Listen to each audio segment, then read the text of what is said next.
So I don't know how many times I need to say this or to remind people that we are fragile beings, psychologically and physically. Somebody asked a question last week, what is our deeper purpose? And my response to that is, what if our deeper purpose is just to take care of each other, which is how we got to where we are, how we evolved the way we have evolved as soft, smushy water sacs. So what do I mean by fragile? I mean frickin' fragile. We don't have fangs. We don't have claws, scales, heavy fur. Even our hairiest members of our species, they don't have anywhere near the amount of fur that bonobos do, who are actually our closest cousins in the large ape world, closer to us than chimps. Now think about bonobos. Bonobos have an altruistic nature to them. They want community. They want peace in their community, and they happily share food with each other. And they do other things. They help each other find pleasure, physical, sexual pleasure, because that is a way that they have discovered soothes trauma in their groups. Humans do the same thing. Unfortunately, we have turned sex into a very bad thing, and we have used it violently, and we have used it in a way that diminishes the beauty of it. And let's go back to ourselves as fragile beings. As I said, we have no claws, no scales, no fur, no fangs, no poison. We are injured very easily. We break very easily. And most importantly, we need touch. We need other human touch. And we've seen study after study that shows infants who have been deprived of human touch, that they not only fail to thrive, they've died. Those who have survived somehow are neurologically damaged. They cannot function in the real world. The brain neurons did not connect properly. This is a really interesting thing. I read a study that showed the sound that we instinctively make, most of us, when we see cute babies. Aww, oh, a little cutie baby. That sound actually triggers the brain neurons to connect, to make connections, to grow, to gain information, to develop properly. So the sounds that we even make with other humans helps us thrive. And we can see this when we are at our happiest, when we are at our healthiest. We are playing with each other. We are enjoying food with each other. We are dancing with each other and making music with each other. And that is when we are at our best. We need that kind of connection. We require it, which is why this pandemic has been so devastating for people. It has isolated us in so many ways, emotionally, psychologically, physically. And so we're missing those physical connections that actually help us survive as a species and as individuals.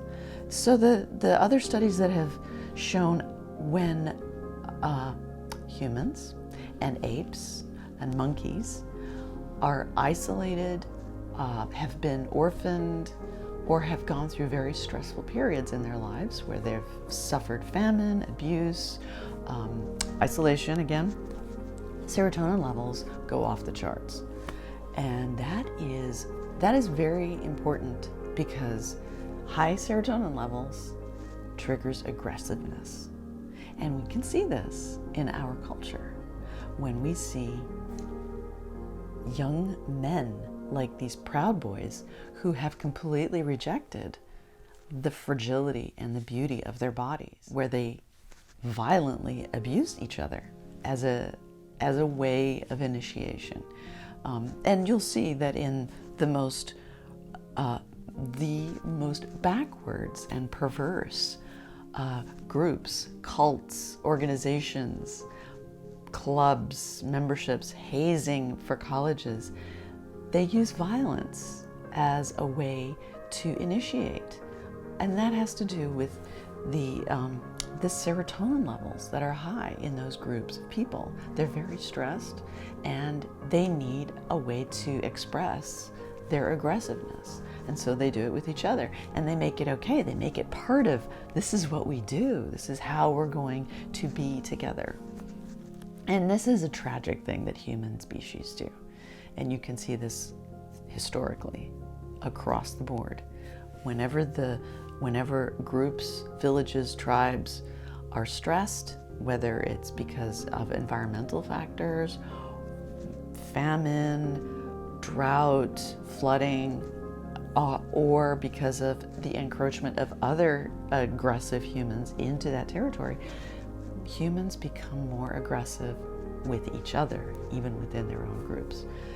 And it's important that we know this, that we're aware that this happens, because then we can prepare for it, and maybe we can short circuit that and, make amends in a way and help each other so that we don't get to that level where we forget that we're beautiful, fragile beings. And we have seen how stress has triggered violence in several types of people and groups, villages, nations. For example, look at what happened with Germany and the severe depression, economic depression that they had as a result of sanctions imposed on them by the world because of World War I. So what happened was, because of those sanctions, they suffered a tremendous economic distress, and people were really suffering.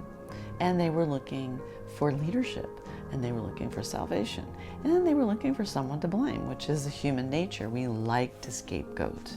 We love that.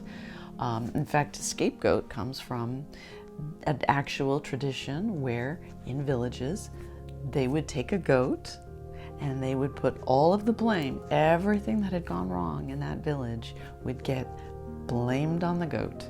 And then they would sacrifice the goat, and so everyone else could be blameless. And it's, of course, these are African cultures and traditions that actually work and help people live together in harmony. It's a little violent, but it's probably better. You're going to kill the goat and then we'll eat it as a group of people.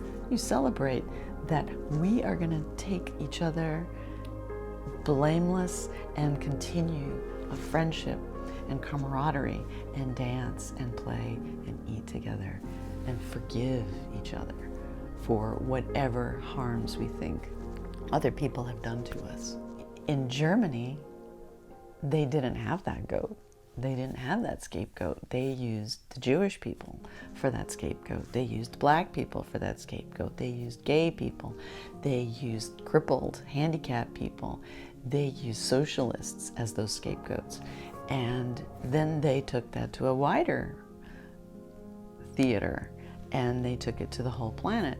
And of course, this is exactly why we are where we are today. When we embrace the idea that we are fragile beings and that we evolved by being social animals, not violent with each other, but nurturing, caring, loving, playing, that we are by nature playful beings, and that somehow we have lost our way, when we revisit that truth, maybe then